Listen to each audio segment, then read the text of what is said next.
Okay, we've got UConn-Xavier coming up on Sunday, but I think that's going to be kind of I don't know, it's the entree of the day, but we've got a big event coming up on Sunday, and there's one guy who I think is great to take us through the 2004 championship team, and that's Joe D. So, Joe, welcome back to the podcast. Jared, good to see you. Hope all is well. Yeah, all's going well. Whenever UConn basketball's doing well, I'm doing well. So, A lot of people think that. So I wanted to have you on this Sunday. They're going to be honoring the 2004 championship team. We've already seen Xavier play UConn, so we don't need a preview of the game itself. But let's talk a little bit about that '04 team because it's such I think a special one in UConn history, and I know you were able to be a part of it. So I'll start with this. I'm curious from your time broadcasting. I'm sure you start to pick up as you do more and more of these games that, hey, like this team is really good and has the chance to do something special. As that season's going along, when was that moment that hit you where it's like, you know what, this team might be able to do some big things? Well, actually, to be honest with you, Jay, it started before the year began because in 2002, when Emeka Okafor and Ben Gordon were freshmen and Talik Brown was a sophomore, they reached the Elite Eight, and there was only one team in the country who could beat them. That's the team they played up in Syracuse. That was Maryland, Yeah. who went on to win the title. Then in '03, they had a really good team. They had added Shad and Denham, and they had to go to San Antonio to play Texas. That seemed fair, but that happened to UConn a lot back in those days. And they lost a hard fought game in Texas. So before the year began, there was a real sense of anticipation that this could be something special. And Mecca and Ben were two of the best players in the country. Talik was a 4 year starting point guard. Um, Rashad Anderson and Denham Brown had gotten experience. They had brought in some really good freshmen, Josh Boone, Charlie Villanueva, who wasn't eligible the first 6 games. NCAA was looking into his eligibility. A lot of people forget Marcus Williams was a freshman that year, played half the season as a backup guard, and then couldn't play anymore because of grades. So they had a pretty deep team. Um, and I thought from the beginning of the year, Jared, they could be something special. And it was just a matter of seeing all the pieces come together and mature. So as you go through that season, obviously the first game that really sticks out to people as as a big moment that season is that first game they had against Georgia Tech in November. I mean, if that game happened in today's Twitter world, I'm sure everyone would have been in panic mode at that time. But what was the sense around the team at that time going into that game and then coming out of it, losing relatively handily to that Georgia Tech team in that matchup? Well, Mecca was hurt. Mecca spent much of that year dealing with back issues. He was not at full strength in that game. Georgia Tech played extremely well, and they kind of cut the pie a little bit. They had some stuff to say afterwards. And I think UConn. Now we say they took receipts. I think UConn took some receipts. The next game, UConn punished Utah. I Yeah. think they took out their anger on the Utes. Yeah, you're right. If that had happened in the Twitterverse, I think of a lot of our UConn Twitter friends would have lost their collective minds. But at the time, it was an early season game. Things happen, and I don't think the team. I know the coaching staff. I don't think the team felt any sense of panic. They thought, "Hey, we lost. We'll get better for this." Yeah, I mean, the team clearly got better after that loss as they really rattle off, some big wins heading into Big East play. For those who are a little younger like me, take us through what the Big East was like back in '04 because it's very different than it was right now. Well, it was an absolute bear. You had Syracuse, you had Pittsburgh, you had Notre Dame, you had West Virginia, you had Miami, who could come up and beat you. Um, you know, you had Seton Hall, St. John's were not that big of a deal, but you had Providence, which was the arch enemy. Yeah. That was the big rivalry as it sort of is now to a degree, I guess. But the Big East was a beast. I mean, you didn't have to schedule a stupid hard non-conference schedule because you knew in the Big East you'd be going to war. Now UConn did play a good non-conference schedule. They played the preseason NIT. Yep. They played at North Carolina and lost 86-83. Emeka was unbelievable that game, had 29 points, and I think he had 10 rebounds. They beat a good Oklahoma team, and then they got into the brunt of the Big East schedule, and they did really well in the Big East. They lost back-to-back road games in early February to Notre Dame in Pittsburgh, and their ranking dropped. They had been number one in the country, and then they lost their last regular season Big East game at Syracuse. Lost the conference regular season title to Pitt, who they had split the previous 2 years with in the Big East final, and dropped to ninth in the country, which was kind of humorous. Yeah, you talk about how do you think the team regrouped after that final loss of the year of the regular season at Syracuse? Because you look at that and then it's like ancient history by the time you look at early April and what they were able to rattle off after that loss. Well, it's kind of like 2011 and 2014, same thing, Yeah, right? I mean, in that scenario, I think they still knew how good they were. I think all the pieces had fit together. I mean, Emeka should have been Player of the Year. Jameer Nelson got it. That was nice. yeah, Ben was an All-American guard. Talik was setting school records for assists. Yeah, Josh Boone had developed and was a terrific contributor as a freshman. Charlie Villanueva was a huge uh, bonus coming off the bench. You had Hilton Armstrong coming off the bench. You had Richard as the gunslinger. You had Denham as the steady guy. Shaman Tools was a glue guy off the bench for 7 or 8 minutes a night. So I think even though they lost that game to Syracuse and they fell out of the Big East championship, and they also got dropped to second in the West Regional behind Stanford.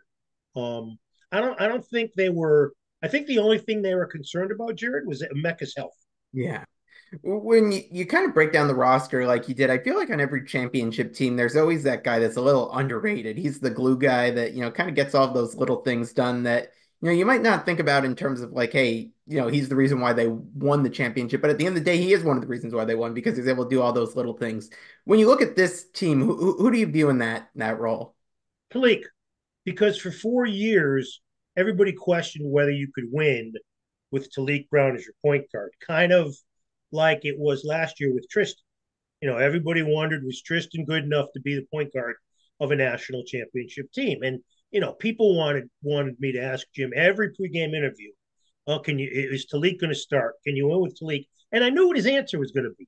So it's not like when I ask him, I'm going to ask him a question that I know what the answer is going to be. He gave Talik the keys to the car, and when they played really well, Talik had really good games. It freed Ben up from point guard duties. Now, as I said, Marcus Williams was the backup point guard for the first 16 games, and then academics cost him the rest of the season.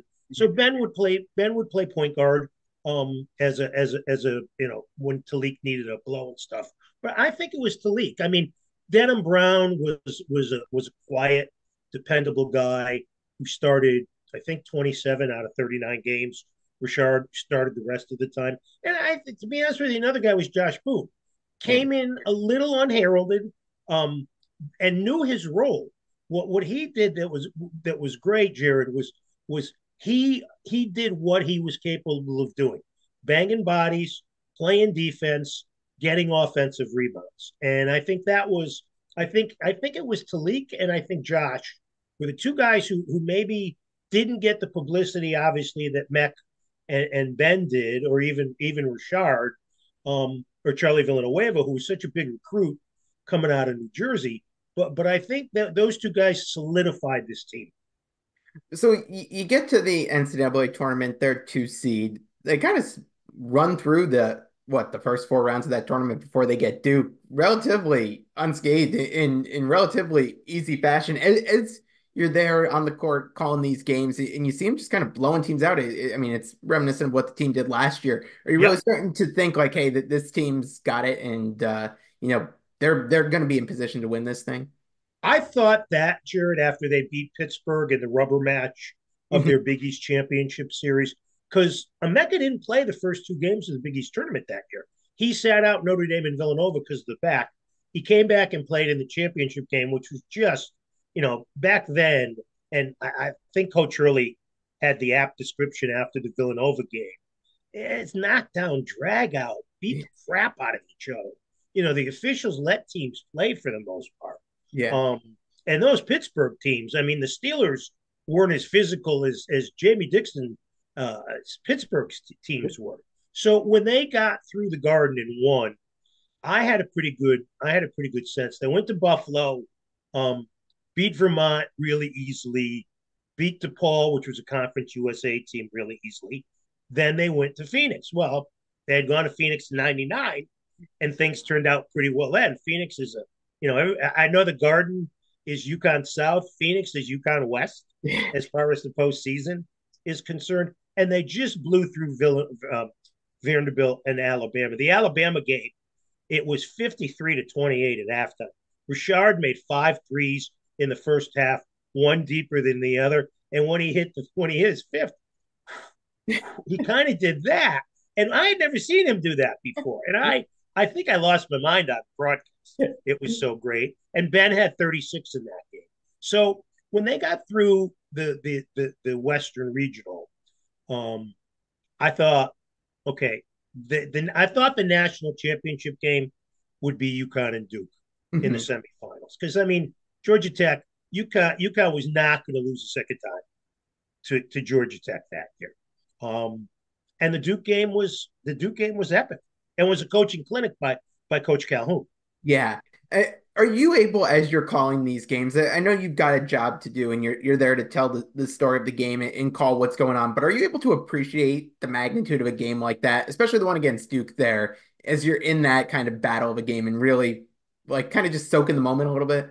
Oh, absolutely. I was always appreciative, Jared, of being in those environments. I mean the first Final Four at Tropicana Field, everybody was killing Tropicana Field. I thought it was the best facility in the world because UConn won two. And that Duke game, we were back at the Alamo Dome where there was such disappointment in the loss to Texas the year before. Yeah.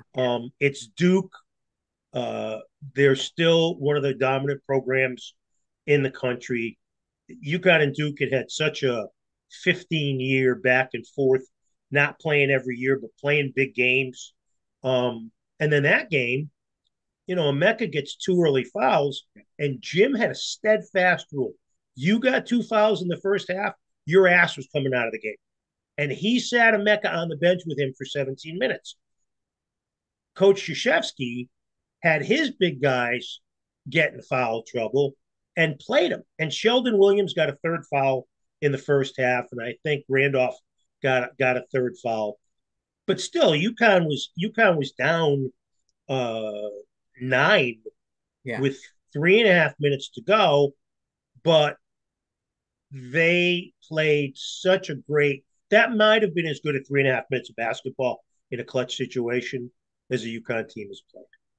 You talk about trying to avenge that loss in the Alamo Dome the year before. Now you got to avenge the loss to Georgia Tech. And you said you knew they weren't losing to Georgia Tech. What was the mood around the team like heading into that game, knowing they were getting that Georgia Tech team? Then it kind of put a bit of a beating on them earlier that year. Confidence, looking for revenge. I think once they beat Duke, and in the manner that they beat them with Mech hitting that offensive rebound, which was kept alive by Josh. Josh had a tip after Mecca missed a shot. Um, Mech hit the layup. Duke missed. Mech eventually hit a free throw, which was not his strong Yeah. point, to make it a 4-point game. Duke thought that JJ Redick got fouled. Krzyzewski was losing his mind, but it depends on your perspective whether it was a foul or not. I think UConn. I think UConn was confident in '99 when they beat Duke, and I think in '04 going into Georgia Tech, they were even more confident because they were not going to lose twice in one year to that team. Yeah. When you look at that year, this team in the job that Coach Calhoun did, what are your thoughts on what he was able to put together that year, by leading this group out there? Well, as I said, Jordan, I think the best thing, and this was done with the recruiting, was that it was such a well put together team.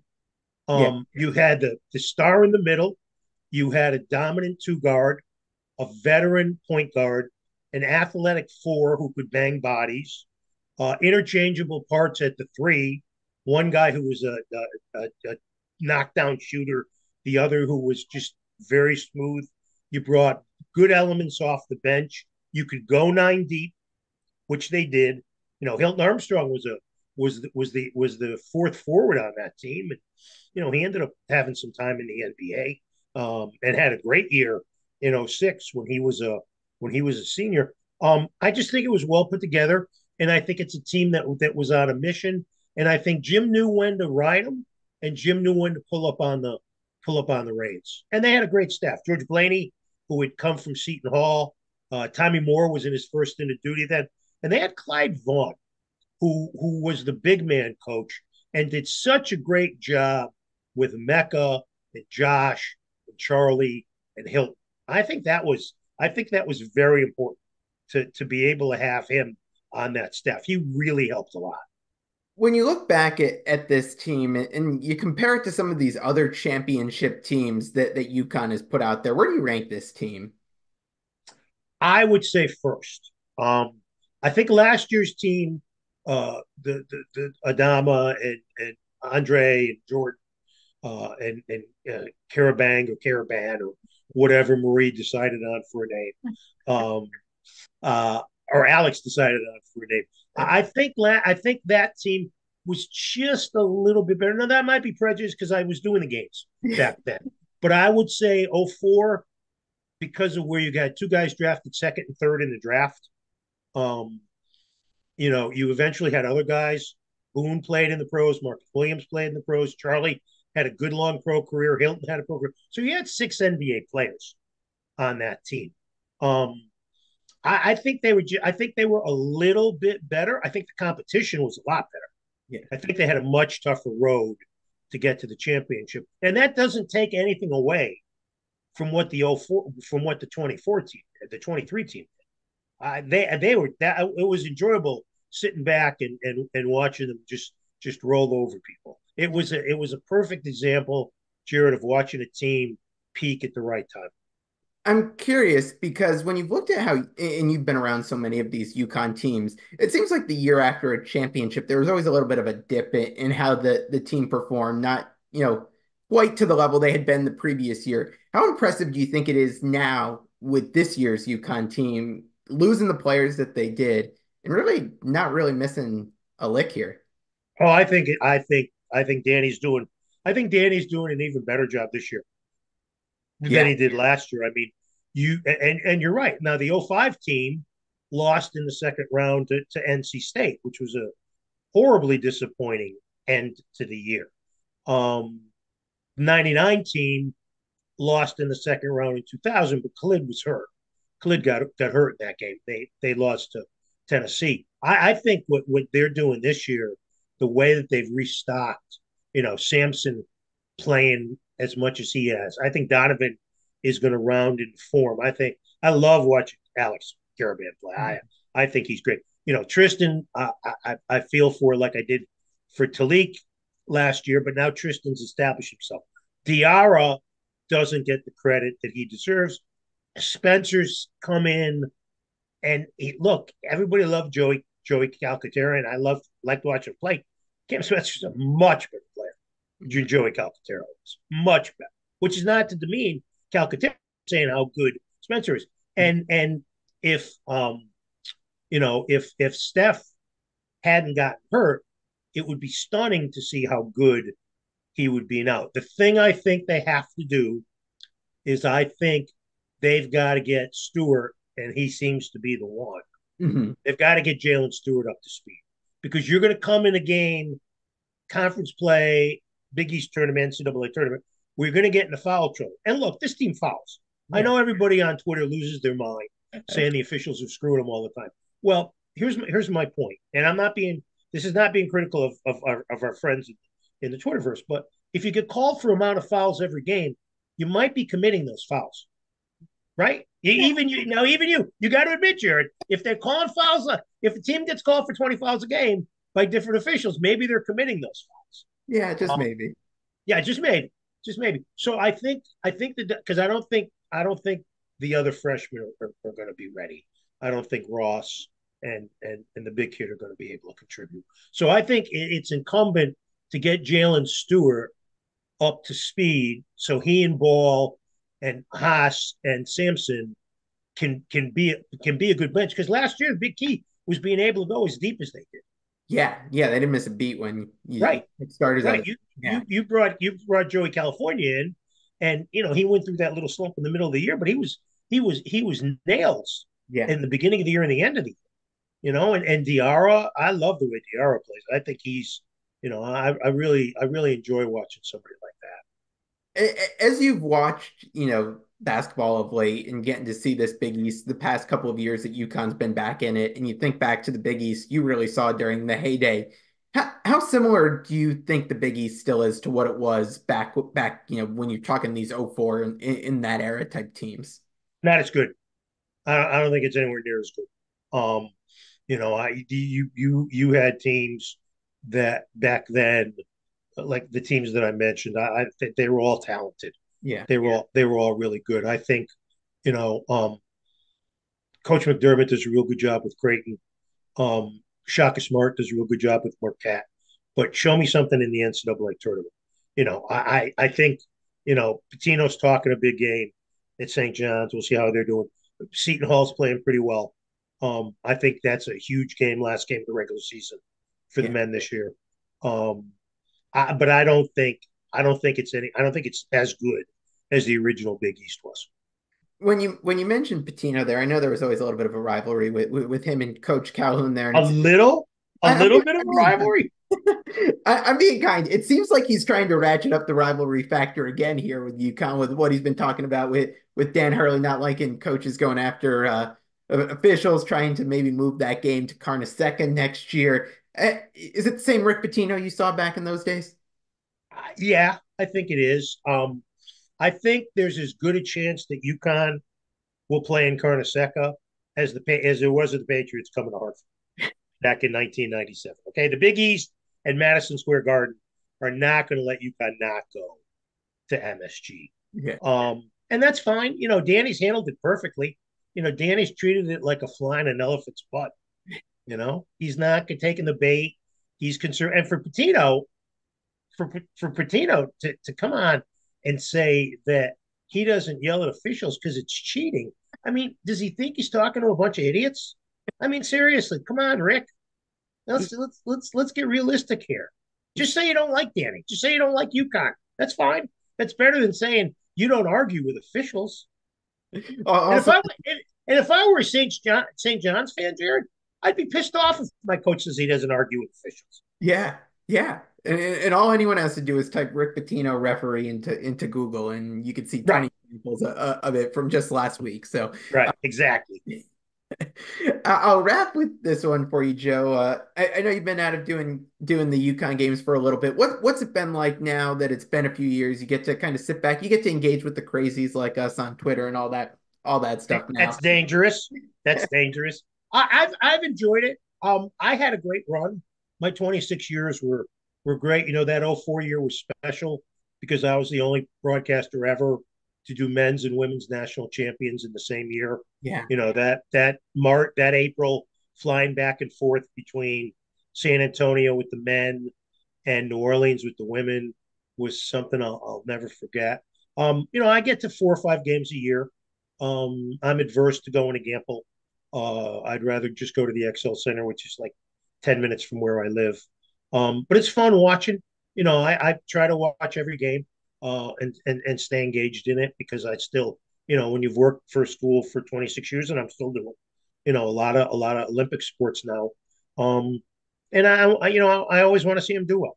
yeah, I have a lot of friends still there, starting with Wayne, yeah. on the broadcast and stuff. So yeah, so I like watching from afar, but I will admit when they went to the Final Four last year, I probably missed that the most of anything in the five Yeah. 6 years that I haven't done, and I missed the Big East. The Big East tournament was always a lot of fun.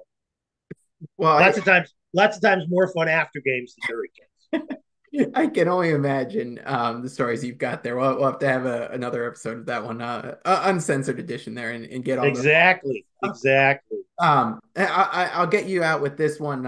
Ice Bus may be pulling off a little bit of an upset in Connecticut Ice this weekend. Quinnipiac's really good. Quinnipiac's really good, and the issue with the Ice Bus this year has been their inconsistency. Yeah. It's driving. I know it's driving Calf crazy. You play as poorly as you did on Friday night at home.